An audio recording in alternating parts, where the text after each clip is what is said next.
Greetings, everyone. This is Rock and Roll Spot Convention with the Weekly Comic Book Roundup. We've covered a couple of books already this week. Now, so keep things going with Amazing Spider-Man number 41, continuing the Gang War crossover. Where we left off,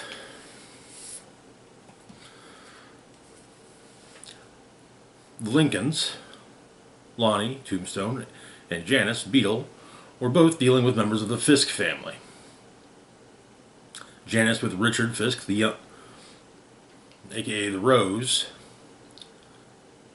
and Tombstone, as well as his, at the moment, allies, She-Hulk and Spider-Man, with Wilson Fisk, the Kingpin of Crime.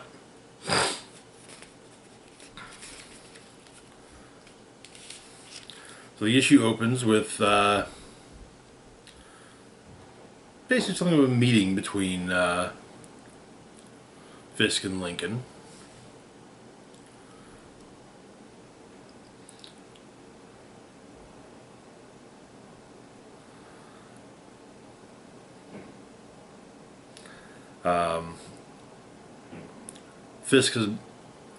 Kingpin has brought a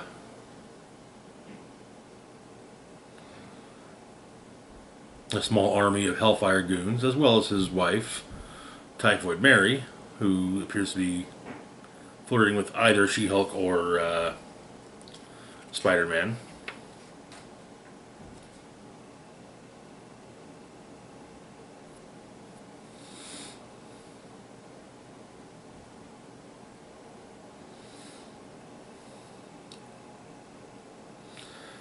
But Tombstone tries to convince, basically Fisk is trying to convince Fisk to call his daughter off, and, Tombstone ain't having it.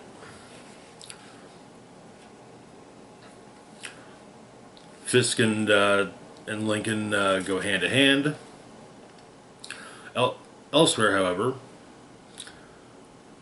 Janice is meeting with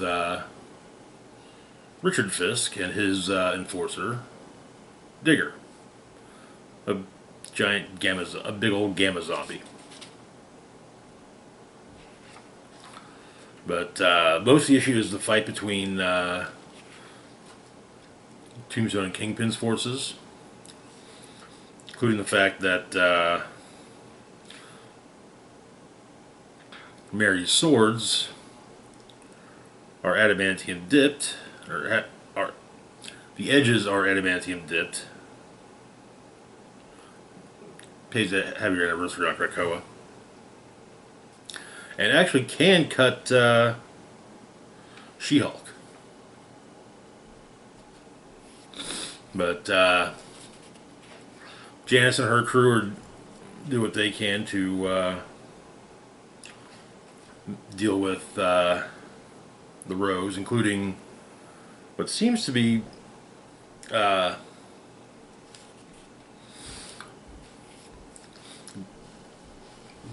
Janice grievously injuring the Rose.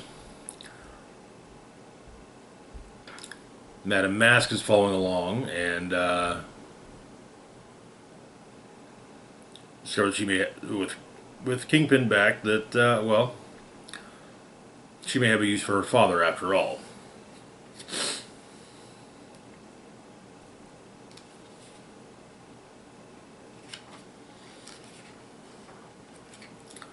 But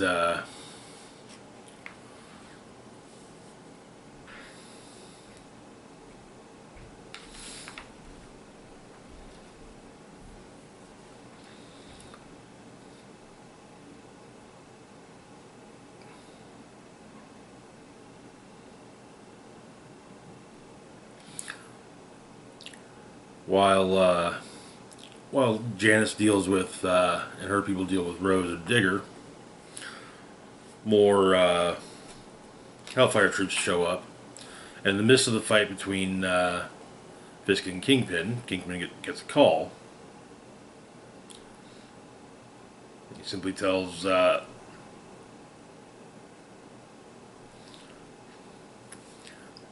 Tombstone that it's over, and that is where the issue ends. Yeah, it's nice to see Wilson Fisk actually written in a manner to where pointing out that he's not just a big old fat dude. He can fight, and I mean, he may be a big guy, but that big guy is pretty much muscle. Solid issue. I'm looking forward to seeing how everything plays out there. I get the feeling that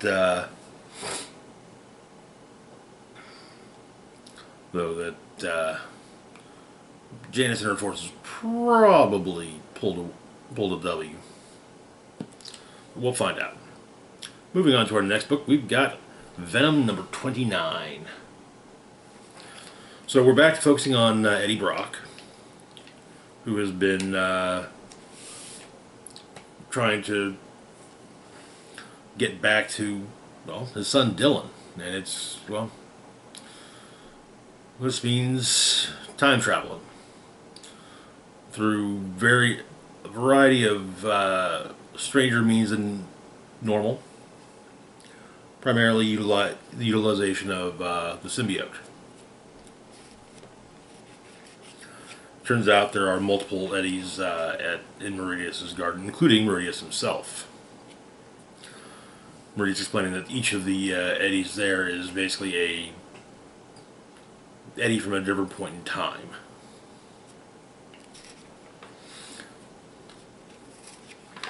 So the issue begins with Eddie focusing on Tyra, one of the versions of Eddie in the garden. Something of a sycophant to Meridius. So Meridius does not think highly of him. Eventually, Tyro finds the eventuality, the 7th version of Eddie. Basically a giant hand with fire fingertips. But Tyro loses himself in the time stream and comes upon Kang.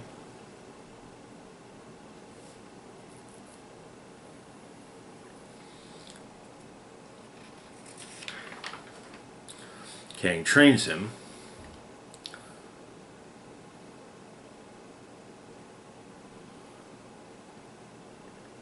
Helps him to at least somewhat regain his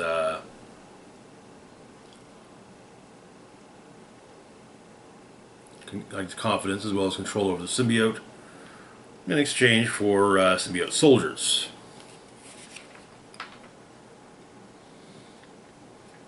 But Eddie has a vision of a Venom world, and when he comes to, he's Meridius. And so Meridius trains Codex, and then returns to Kang, basically turning the tables before creating the garden. Part of the creation of the garden was destroying the rest of the symbiotes, and then the other Eddies all began to show up.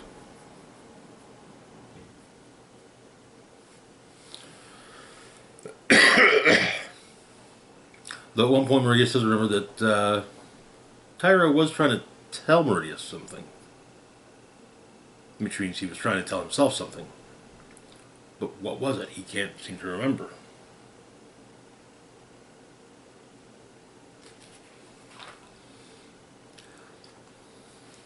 And the issue ends with Eddie on Kang's, or on Doom's old time sled, seemingly about to crash into the garden. Interesting.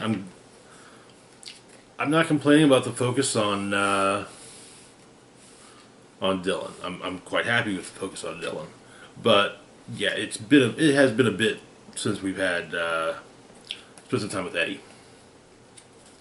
Moving on though to our next book, we've got Miguel O'Hara's Spider-Man 2099, number 1. This is the first in a series of, or in a mini-series. Basically, it's going to be, let me make sure, jump ahead to the back here. Yeah, it looks like it's going to be Spidey dealing with 2099 versions of various mystical characters. Starting with the Zombie. So we open with a flashback to approximately a year ago.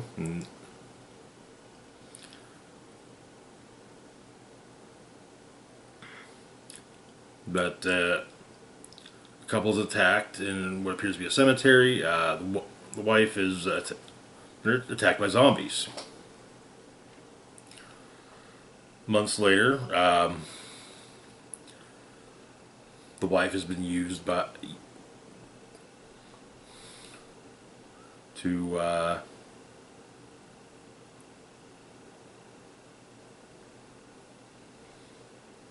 basically kill death.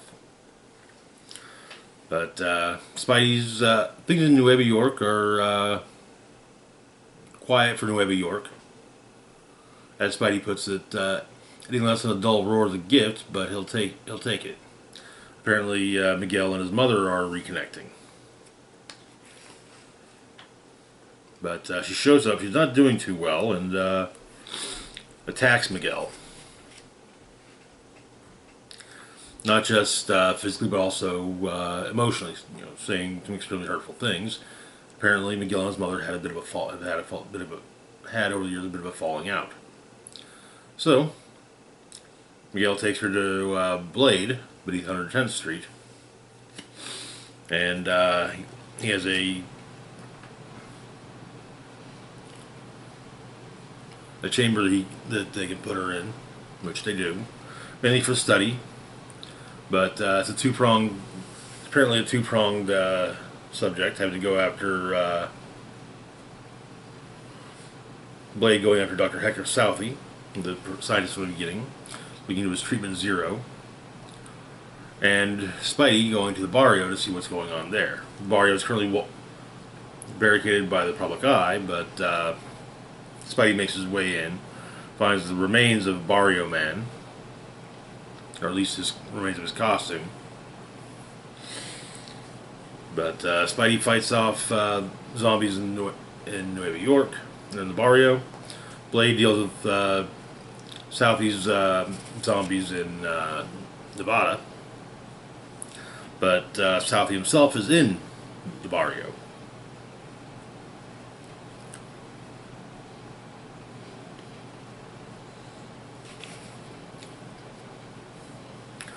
As Spidey and Southie fight, though, Spidey's bitten. Doesn't seem to have any effect, though. But it turns out that the barrio zombies are not exactly happy about what's become of them, and they kind of want revenge on Southie. And so, he's basically chucked down to them. Can't die, but as Spidey exits the barrio with some children, B. Bernard Jameson of the Hot Go asks what happened down there. In his head, Spidey simply says something terrible, something new, and something that was far from over. But Blade has managed to come up with a means of curing what's happened to Miguel's mom. But mainly by getting Southie's research. And it's not so much of a cure, it's basically kind of like the so much a treatment. There's no antidote. And anyone that doesn't share Miguel's genetic markers is poison. Public Eye investigates.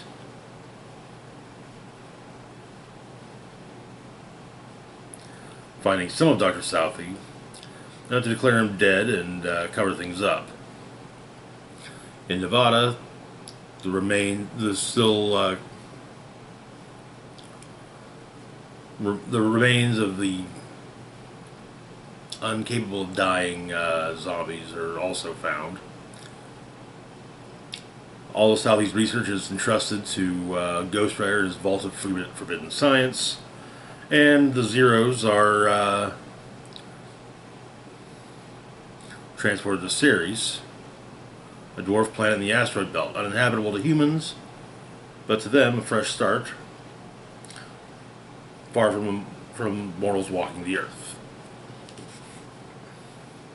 But while Miguel's mom is able to get past his, continue, with the treatment and whatnot, is able to go back to being herself, she still remembers all the things she said to Miguel, and so that's going to take some time to heal. But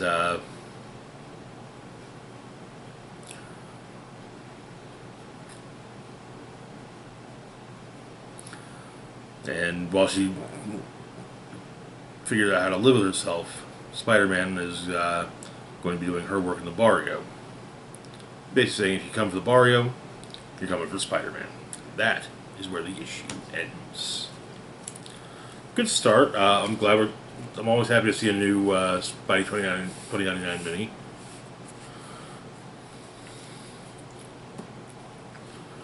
Alright, and to cap things off for this video, we've got Kid Venom Origins.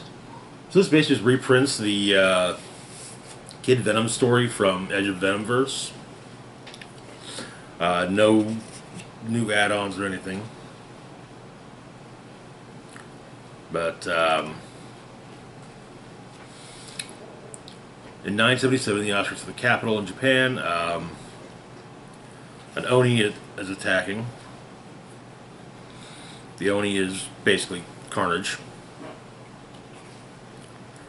And a lone samurai shows up to stop it.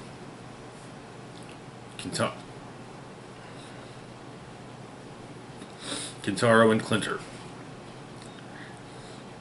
And so,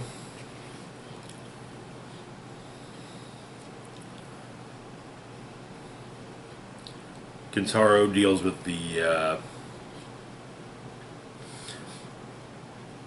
Oni, stopping it from turning the townspeople.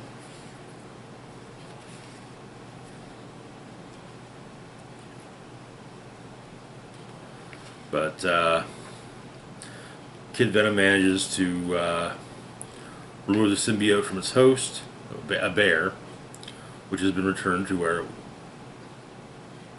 it was originally possessed.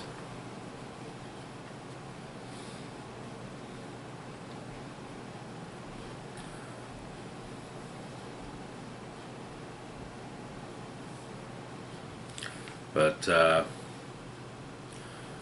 Clinter sends a message back to Reiko Sound in the capital. However, it's intercepted in Kyoto by Minamoto Yorimitsu, who declares he must prepare for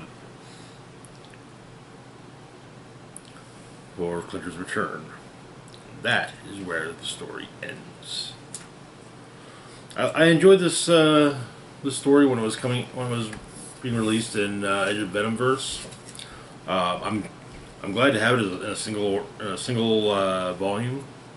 It wasn't long enough for a trade, so. But anyways, that's gonna do it for now. As always, feel free to like, share, and subscribe. Links to my Facebook, Twitter, Mastodon, Patreon, and PayPal can be found in the description box down below. This is Rock and Roll Spock signing off, saying, live long and rock hard.